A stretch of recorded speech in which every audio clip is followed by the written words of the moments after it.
Good evening, I am Amadin Ogbewe. Now tonight we'll be delving into the issue of both women and youth participation in politics. But unlike usual, we want to get into the nitty-gritty of it and actually speak to someone who has been in that shoe and who has done the work and is very well versed in what it takes to be a woman, to be a young woman who is trying to make it in politics and trying to leave an impact. Tonight, our guest is Honorable Zainab Buba Galadima. She was once a councilor in Abuja. She has worked in several capacities in the government. And tonight she shares her experience, what it took to get into politics, the effects of her father's personality on her career, and also other issues that were hindrances and also positives in her career so far.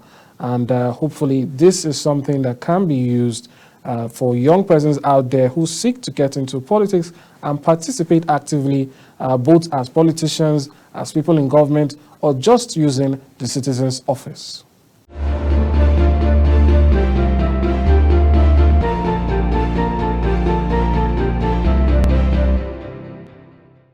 All right, Honorable Zainab Buba Galadima, it's good to have you. Welcome to Top Talk. Thank you. All right, so what we really want to discuss is women participation in politics, but trying to take it from your own story, because we usually make it, when these discussions are had, it's usually very abstract. They say, go out and participate, join parties. People just make or give advice, but not always from a place of experience. Yeah. So I'd like to know, how did you get into politics? Well, my name is Zainab Buba Galadima. I schooled in England, so when I came back to serve in 2011 to 12, I served in the National Assembly. So one day I was just sitting down outside and my father just was walking by, and he said to me, you're always out on the street saying you're an activist. Sometimes you can't really make that change you want to make unless you're in the system. So I dare you, if you can go into the system, the political platform, have a political platform and see what you can do. I was like, really, are you daring me? And he was like, yeah. So I went out, because then he was the National Secretary of Congress for Progressive Change, CPC. So I decided to just walk into the office, that's the national headquarters, and I collected a form. Apparently there's an election to hold, soon, and it was for the local government. So I decided to take up a form to run for councilor, and that was how I got into politics. So it wasn't easy in the beginning, because I didn't really get the information I needed to get. I just went to the top. When you're, as a politician, whoever you are, if you're joining politics, you have to register in your ward. Yeah. So that was my first crime in politics, going to the top, which shows that I was arrogant. That was the impression they got. And so if they get that impression about you in politics, sometimes they see you as somebody they can't work with, and they start working against you and, throwing stray bullets at you. So, yeah.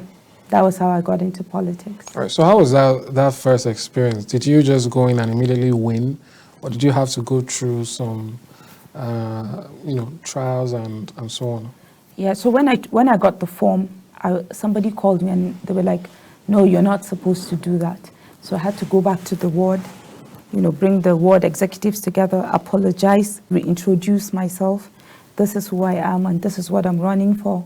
I'm doing it for the service, trying to get your message across. But most people go into politics just because of the power they're going to get, or the influence, or, for a different reason, And for me, it was for the service. So when I did that, obviously, some people still wouldn't forgive me. They didn't forgive me, so I had to work extra hard. I will be on this lane, and then an obstacle will just come. They'll be bringing up issues and stuff like that. So I had to refer to a couple of people, go back to a couple of people. This is what I'm going through, and they'll be like, oh, this is what you're supposed to do, just to checkmate them. And when you're going to politics, especially as a woman. I didn't see myself as a woman getting into politics because I had all the necessary support that I needed. My father, my brothers, my whole family, they were all behind me. So I had like an army of men behind me. So it was easier for me. Even if I looked for trouble, there were some people to, you know, take that bullet for me. So it was a lot easier for me, you know, than it is for other people. But still, it was difficult for me because of my father, how highly placed he was in the party structure, and because he is one of the founders of Congress for Progressive Change. So there is that resentment that, okay, he's a leader, that means he's trying to impose me. And really, he wasn't really, once he said that to me, that I should get into politics, he didn't tell me where to go, how to go about it, and he just left me there out in the wild, and I had to find my way. So it wasn't that fun, but you have to be determined, you have to be courageous, you have to be fearless, because if not, you know, one person can just chase you away. You know, they can frustrate you to the point that you'll be like, oh no, this is not what I want to do. But because I went in, you know, with so much determination that I was willing to, and I found out a lot of things when I first came. You know, they looked at me and they were like, because I just came back from England, I spent like 12 years in England, and I started speaking English. They were like, you know, how's the people? They were like, this one that does not even pray. You know, they were like throwing shades at me, things that they will attack your character, and there's nothing you can do about it. And you just have to take it and, you know, own it. And I was like, oh, okay, you know, sometimes at first it gets to me, you know, they will say things, bash you left, right, and center. And then I got to develop a thick skin, and that was how I did. And then came the primaries. So, they had to do the direct primaries where card-carrying members of the party would line up, and they would you know, this is for person A, B, and C, and they would line up and count them. So obviously, I'm new in the party. I don't know people that are card-carrying member of the party, so I needed them to give me I needed them to give me the register to actually, I needed to have access to the register so that I can get people to register, or also the people on the register so that I can converse with them and get their support. But they hit the register. And, you know, back and forth, you know, the manipulations. So one thing, I had one person out of 27, that was the woman leader. You mean in terms of support in the executive? Okay. Just the woman leader. She was nice, and then she managed to talk to the secretary that had the, you know, register, and that was how we tried to get access to some of the card-carrying members and stuff. So came the primaries, and the then ward chairman was also contesting. So, and they were loyal to him. Everybody else was loyal to him apart from the two that gave me their support. And that was a bit, you know, but I didn't see it as a setback. I knew that if it was about what I had to offer, I had something better than him. So, and when he saw that we were really serious, some of the party members, the high-ranking party members, called him to say, you know what, why don't you talk to her and see so that maybe we can just come up with just one person than just going through the process and stuff. You know, he was being adamant. I was like, no, just leave him. Let's just go. And when he realized how ready we were, he didn't participate. He decided to step down on that day. But it was a bit of a fight. They wanted to use my own money to beat me at my game. And I emerged the candidate. So came campaigns. So I set up a campaign committee. It was very detailed, like a presidential campaign. We had DG, we had different offices because we had funds. When I was printing my poster, I showed my father, and he was like, oh, but I just wrote my name and I'm contesting for council. And he was like, no, you have to have a message. You have to put yourself out there that is different from other people. So I was like what? So then I had 6 degrees. So he said, why don't you put all your degrees under your name? That's something to attract votes, because Wuse is a very cosmopolitan area. There are a lot of people that are educated. It's not a, so you can get people to actually come out and vote. And I was like, okay, that's a good idea. And I did. A lot of people called me. They gave me money. Like, they didn't even know me. But just because they saw my name, and obviously they know my family, they've heard maybe about it, because, and, I raised a lot of funds, and it was a good run. I ran against 5 men. Were you the only female candidate? Yes, I was. Okay. And I was the first female councilor in Wuse ward. It's the largest ward in Africa in terms of registered voters, because as of that time, 2013, we had about 120,000 registered voters in the ward. So now we have over 200,000, because there's more registration going on. So, yeah. All right. So throughout that process, was there any part, that really felt, although you've already explained you had the backing of, your family and all of that, but is there any part where you felt, this obstacle, I'm only facing it because of my gender and not for any other reason? Because we hear a lot about how women are not given as much access as they probably would require. So I wonder, what could be those real life issues that people might use to, for lack of a better word, cheat you or, put you aside, saying, she's a woman. Well, and issues like that did come up, but they didn't hold water, because number one, I grew up in the mix of men, boys. I had 5 brothers, and my father never treated me less than any of them. If he bought them a gun, for example, he buys me a gun as well. So I never, for once in my life, felt inferior based on my gender, and that was a big plus for me. So anywhere I go, no matter where, I never think of, because I'm a woman. No, you can say other reasons. Maybe, people like us, me in particular, coming from the Northeast, being a Muslim, being highly educated, and other things. Being female, yes, is amongst it, but it's not the top of it. People like us, it's hard to manipulate us. It's hard to control us in the sense that you brainwash us into thinking, okay, this is black, and you make us think it's green. No, we're not that kind of people. So obviously we will face, opposition, or, however you wish to put it, we will face that. So gender was not, because I came out strong, really. So it wasn't a case of, I'm female, so I can't. No, it wasn't. All right. What about, your dad, being a popular figure, it will have either kind of, will I say, influence or reaction. What was that like for you? Because we know your dad. He's a very outspoken man, and he can be, there's a word for that, polarizing, yes. You get people who either love him very much or who feel the exact opposite. There's very few people who are in between. It usually generates that kind of emotion. Did that affect you in any way? Did people prejudge you based on your surname? Oh, absolutely. I think that was one of my biggest problems. I'd rather, they didn't judge me because I was a woman, but because of whose daughter I was. And it was very challenging for me. It made me, I've been into depression, I've lost hope, so many things, because somebody from nowhere will just look at you and, just insult you just because of who your father is, because of his opinion.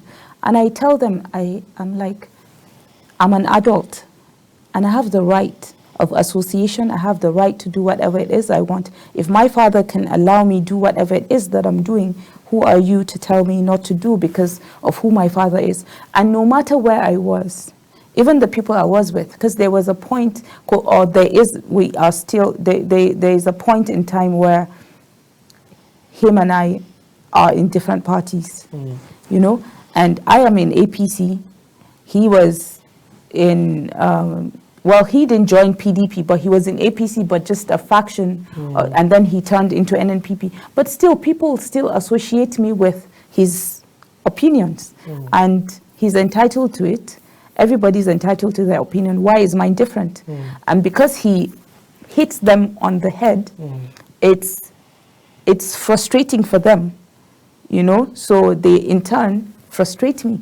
So I've missed out on so many opportunities because of my father, but I am proud of him. And I wouldn't have it any other way, because I know that he has his own principles, and I respect that. And a lot of people respect that. And even some of my brothers have been on the receiving end, you know, based on his opinion. But it's okay, you know, time, you know, now there's a new dispensation. And that dispensation has gone. Whatever it is they did to us, they wouldn't be there forever to still continue doing it to us. So they've had their chance, and the table keeps getting closer. So I really, being his daughter, I've had to face and chew some bitter, you know, yeah. So what's it like, you know, being in a home where, or being from a home, let me not say in a home, from a home where there are different political parties or ideologies? How do you marry that? You know, because people expect that whenever they see that name, you know, you have to be, you know, there might even be suspicions, like you said, that maybe when one of you is seen, it is expected that the other one is secretly for this party and so on. So how do you, you know, marry that, the ideologies with family? It just doesn't really, it's not an issue.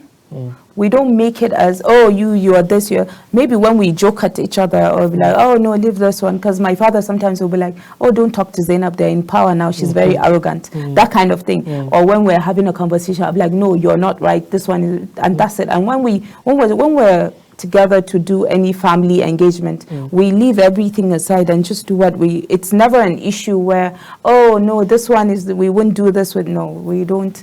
I think it's, I don't know. Even people from outside, they come in. Like 2-3 days ago, there were about 50 people in the house. And every day, about 50 to 100 people eat in my father's house. So different people. The life of a politician. Yes. Different people come, different people with different opinions. Sometimes people will fight physically, you know, in front of my father because of different opinions. And then at the end of the day, they sit down and, you know, laugh about it. So that's just how it is for us. It's not anything that we take it down to heart, you know, and yeah. That's fair enough. So let's talk about lessons learned. You've talked a little bit about your journey into politics and, you know, getting victory. What's it like, you know, handling the other side of it if there's defeat or sorry about, for instance, taking the look of, or if I should take the instance of your father. He has gone across different parties. Take, for instance, when people saw the NNPP, they didn't expect much. You know, it's almost called a fourth force, not even a third force. But then we're seeing what they did in Kano, what they've done across, you know, the National Assembly. They have a number of forces now. So what's it like for you learning from not just wins, but also, you know, the other part of it? Because we have a lot of young people who have this mindset that I've tried and I'm not trying again. I've been, you know, I've been dejected and I'm done. I'm no longer part of this matter. So how do you go through that? Well, maybe because I've been in politics for a couple of years. And when President Buhari was running the first 3 times that he lost, we were with him. So I know the heartbreak and, you know, the disappointment that I got. But if you really are doing it for service, you would continue. But that's life anyway. You don't get it your way. There are times where you win, there are times where you lose. If you lose, it's not losing. You're not a loser, but you learn from your mistakes and try to, you know, look at what you've done wrong, you know, what you could have done differently, and then build up on that and see how you can do better. But some people think, oh, okay, just because there's something about politics that people will not understand. People will see and they'll be like, Amadi, you need to go and run for office. You know, you are fit for office. We will support you. It is a lie. Because they think you have money and they will deceive you into bringing that money and giving them. And at the end of the day, when you look behind you, there's nobody there. You know, we've been there. I've run for House of Reps in 2014, 15. You know, I ran for primaries. I came third. I knew I was not going to win because I didn't have money.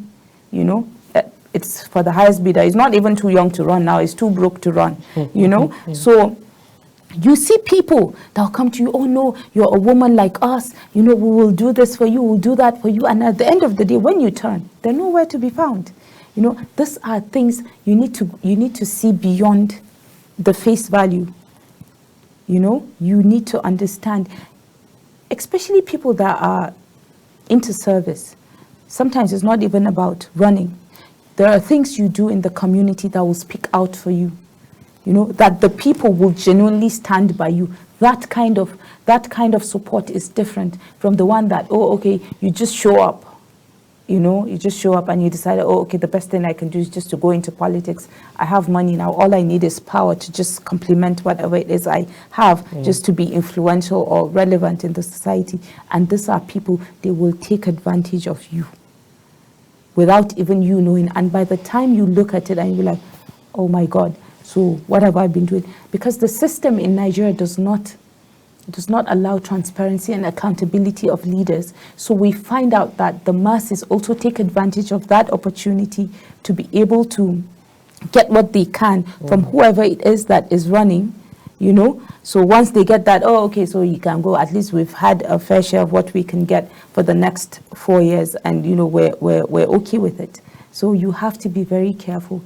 Sometimes, really, if you are about service, it will speak for you and it will help you get to wherever it is that you are going. But if you have money or not enough money, that money will finish. They will rob you of whatever it is. But if you have enough money to buy your way, this is what is happening. So money is very important in politics. Money first, money second, money third, money fourth, money fifth, then every other thing. But then if you have some sense of service, money can be even second, service can be first. You will get your way.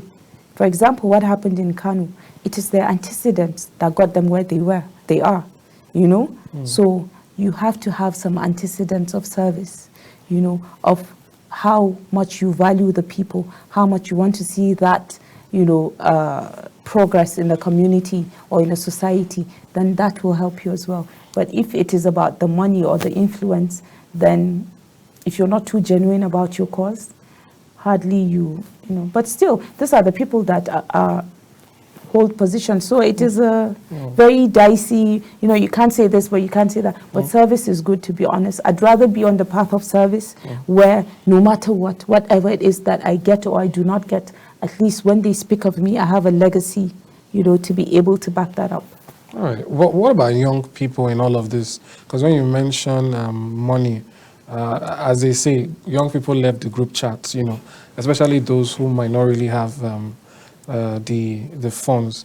Is there an alternative way to sort of get yourself there? That is, as someone who has entered politics, you're trying to participate and you don't quite have the funds, but you have a vision. Is there a pathway for someone like that who's just trying to be surrounded by the atmosphere and then somehow get to where they want to get without money? You see, or without their own money, let me put it that way. What we lack, number one, is mentorship.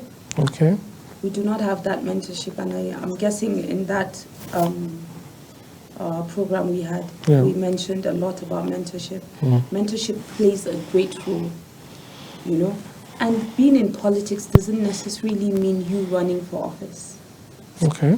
It shouldn't be all the time. For me now, not even for a billionaire, I'm not interested in running for office. I'd rather be in the background, strategy, contributing, seeing how we can get good people there. So as a young person, maybe there's something that you have that would add value if you do not have money. So you can still get into politics, building your way, having mentorship, creating networks across the way. That will also help you in times where you do not have money. And also it depends on where you're coming from. where you are, where you're running, where you do your politics as well. You see, Abuja, everybody's eyes is open, you know, and in states, they're not as open. Sometimes these people genuinely need somebody to save them. Do you understand what I mean? So if you start maybe from where you come from, okay, now for example, you can see how many children have finished, are trying to write WAEC, and maybe you get a teacher and say, okay, can you be teaching them twice a week? You get maybe 20 children from different families that cannot afford it and stuff. You start little by little, you know, you can't say you are completely broke and you want to go into politics and you're completely broke. You do not have that, what it takes to, you know, give them. So these are things that you need to do. And also the mentorship, you have to identify people of value, people of influence, people of good character, because you are the company you keep. You know, you can find a godfather that is used to harassing everybody, and when you associate with them, you are trying to build a name out of somebody that is not too, you know, is not too respected in the society. So I think that too matters. So when you get this kind of people, you know, you offer your service, you offer yourself, not thinking of getting something in return. So there will come a time, even if you do not run for office, politics is not all about running for office. You know, there are appointments. They can say, oh, okay, I have this person. He's very consistent. He's very loyal. He's very capable. Maybe we should get this person in this position. He will do a lot of good. And that's how people push in. As you see now, a lot of people, the elites, they get their children placed because naturally they've been to very good schools. You know, they just want to take after them. So you realize that, oh, okay, me, I'm just here by the side. Why am I not? But you don't even put yourself out there. You don't read. And sometimes you have to take in whatever it is they throw at you. That is why it is good to find people of good character that would value whatever it is that you have to offer, so that they can help you and push you go up to wherever it is you're going. That's fair enough. It's something to consider.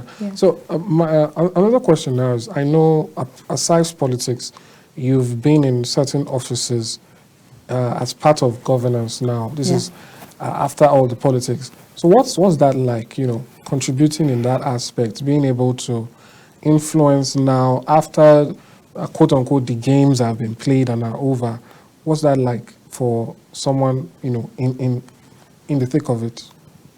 Well, when I was a councilor, I started by empowering young people and women with capital. And during campaign, when I met the then vice presidential candidate, Professor Emi Oshibajo, he asked me what I was doing. So I told him, I showed him my projects, you know, and he was very impressed. And he was like, can you put that on a national level for me, the empowerment project? And when I did, I gave it to him, and that was what he named Trader Money, you know? And so I was going to the office, even while I was a councillor, but I wasn't employed, but I was, you know, always there, because, you know, you don't sit every day in the council. So he asked me to work with him, and I wanted to resign from the councillorship. And he was like, no, I want you to finish. But I was still going, so when I finished, I got an employment, but I didn't get what we discussed. So they put me under domestic and sexual violence. And we were tasked with the responsibility of creating sexual assault response centers across, I think, 6 to 7 states, where they guide people that have been abused on how to report, how to take care of themselves, get treatment, get justice, and all that. So I'm happy to say that I'm actually part of the team that has set up that. And a lot of cases have been, you know, before, let's say, for example, if we get maybe 100 reports in a year, maybe the reports have escalated to maybe 500 or 600 or more, like that. So there's more reports coming in, and people are using, and we also created a campaign on how to prevent. Because if you see signs of abuse, you try to find a way out before it actually happens. That's the most important thing. So that, and In 2019, my father was on the side of PDP. He was a spokesperson. So that was one of my most trying times. And I went through a lot because he was on the other side and I was in APC, and there was like a back and forth, debate on me, even on national TV, which I don't even see why, But anyway, it was. And after then, I realized that I really wasn't wanted where I was. So I wanted to leave. But my father said, no, you have to leave. But I'm glad that I stayed. Even though a lot of people thought, okay, she worked in the presidential villa, she must have it all and all that. It wasn't that for me. I actually worked for free, But the good thing is when I finished, I got a commendation letter. It's on my CV. Nobody can take it away from me. Money can finish, everything can finish, but nobody can take away what I've learned, the people I've met, and, it's... you can never get anything good easy anyway. A lot of people are looking for ways to be there, but they haven't got that opportunity, and I'm glad I did. All right. Thank you so much for sharing your story. We've run out of time now, but like I said at the beginning, this is what we always like to do, to sort of let people know the reality of things, young people particularly, so they can get encouraged. So thanks so much for sharing your story. It's been a pleasure having you on the program. Thank you for having me. Thank you.